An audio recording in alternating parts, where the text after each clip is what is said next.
Almost done, almost done, almost done, almost done. Yo, baby. Just so you know, I won by pure luck. I did honestly mean to use the Landia Dash thing.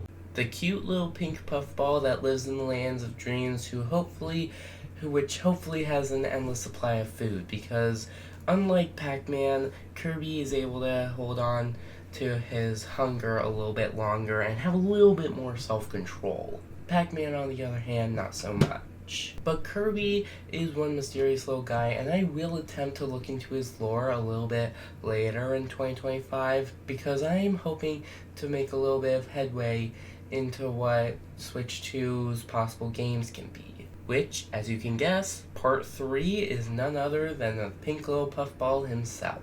Let's get right into it. Right after, everyone please leave a like. I'm hoping to get a couple of 3 likes on this video, and I'd appreciate it. And please hit the subscribe button. I'd appreciate it because I'm hoping to make the goal of 100 subscribers by 2026. And every little bit I appreciate. Before we predict what's coming for Switch 2 for Kirby, I have to say, what the heck? Why is Kirby Planet Robobot rumored to be coming to Switch 2? Don't get me wrong though, Nintendo Land's source on this Samus Hunter person has been wrong in the very far past, but actually has been right about a couple of things, but I just have a couple of things to note.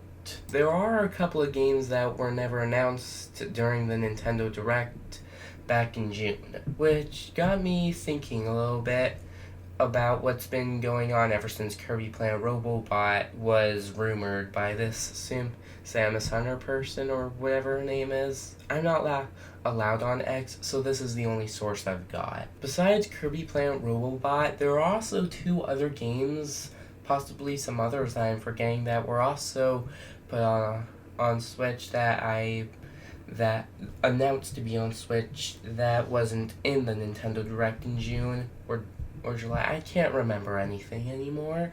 And the first game being Emio, some little bagged person in a creepy trailer. That freaked me out. But the second one being Xenoblade Chronicles X Definitive Edition, which actually was announced by Nintendo not long after Samus Hunter had announced it. And then there's some other reliable topics that Samus Hunter has had over the last few months that she or he has been writing about, which means that we can say for sure that if Kirby Planet Robobot is coming to Switch, then it may quite possibly be a cross-release, or perhaps be on Switch but have backwards compatibility. I mean, if Nintendo Switch does get announced in January, then we might not get it till some point in midsummer, and then the holiday sales would be all over it for 2026, but I'm getting way ahead of myself here. Kirby Planet Robobot, Kirby Triple Deluxe, and Kirby's Return to Dreamland are all vaguely similar with graphics, power-ups, bosses even, I'd go far. Actually, no, not bosses. The only one that are similar with bosses are Triple Deluxe and Robobot. But still, there are some tiny unique things to it. The first one being that Kirby Planet Robobot has the Planet Robobot armor, which is kind of like Riptide and Coup being able to use the power-ups that Kirby can. And the second one being Kirby Triple Deluxe, which makes it so that Kirby's able to use an even more powerful sock.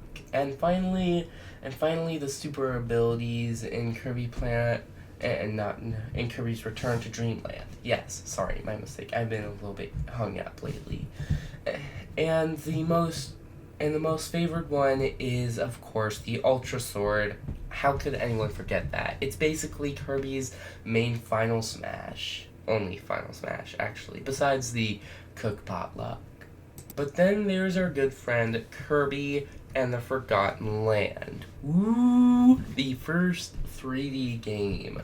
And I'm not lying when I say that. Kirby 64 and the Crystal Shards are fun. Is fun game. Trust me, I've tried it, and I'm there's this one crystal that's driving me insane. But anyway, off topic. There's Kirby in 64 and the Crystal Shards is in 2.5D, which means Kirby's perspective and pathway can change. So it's a fun game for the N64, but we never really got anything 3D for Kirby. Sorry, I just lied there. Does anyone recall in Kirby Planet Robobot one of the sub games, Kirby 3D Rumble? It's pretty much the predecessor to what's its name? Forgotten Land. Yeah, it's the predecessor. I guess that's how it's pronounced. Anyway, 3D Rumble goes amongst 3 stages. Wait, was it 3 or 4? I believe it was like 4 stages where Kirby was able to suck up and blow things. So it's kind of like the original games where all you could do was suck up, but he was never really given the option for abilities in 3D Rumble either, so that pretty much proves my point. If Kirby's gonna get a game on Switch 2, then we've gotta get something that's also 3D. And let's remember that Kirby is a mysterious little guy. If Kirby's gonna have anything that's gonna add to his lore, like Forgotten Land did, because taking into account the ancients might have lived in Forgotten Land. Leon Gar said it himself right before the battle with Kirby.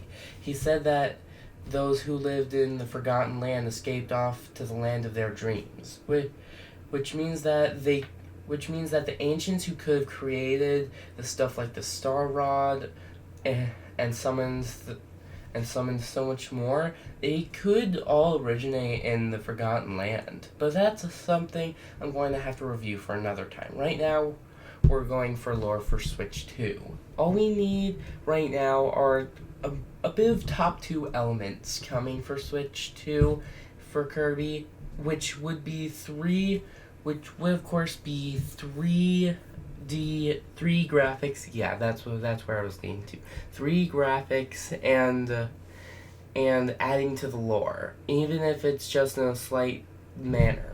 In fact, I would even go for something featuring off of Morpho-Knight or even Galactonite, having a little bit of dug deeper lore into that big adventure that Meta Knight went on after Kirby and Marx went on their adventure to stop the Sun and Moon from fighting, only for Marx to stab Kirby in the back and get his own powers. Dude, I would love to see a little bit of lore on the Warriors with Galactonite and Morpho-Knight. If we could get a little bit more intel on them for the next Kirby game, I would love that. Seriously. I mean, just think of it.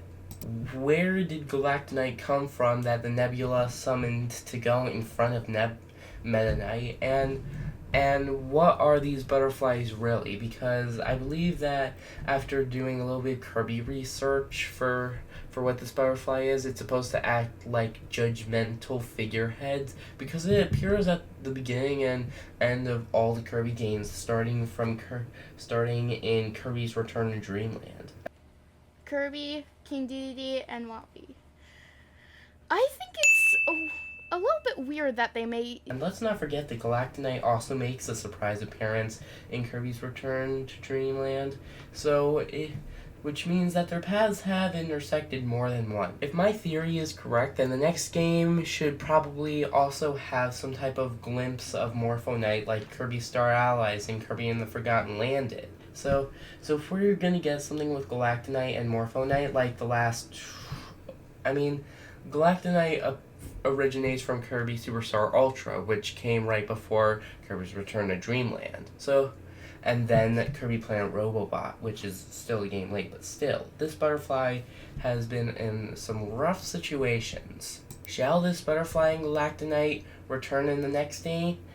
That's something we have yet to find out. Even if it's in the side story like it is with Star Allies and Meta Nightmare returns, I'm really excited for what we could be getting for another glimpse of Morpho-Knight. But let me know what you thought of this video. Please hit the like and subscribe buttons. I'd appreciate it more than you could ever know. And And I'll see you all next time, because next time we're going to be going over Splatoon. It's not as old of franchises as Legend of Zelda or Mario or Kirby, but I'm kind of but I'm not going for like Donkey Kong, because he kind of fits along the line of Mario, and let's not forget that DK Country is still a little while away, so I'm gonna hold off on Donkey Kong for a long while.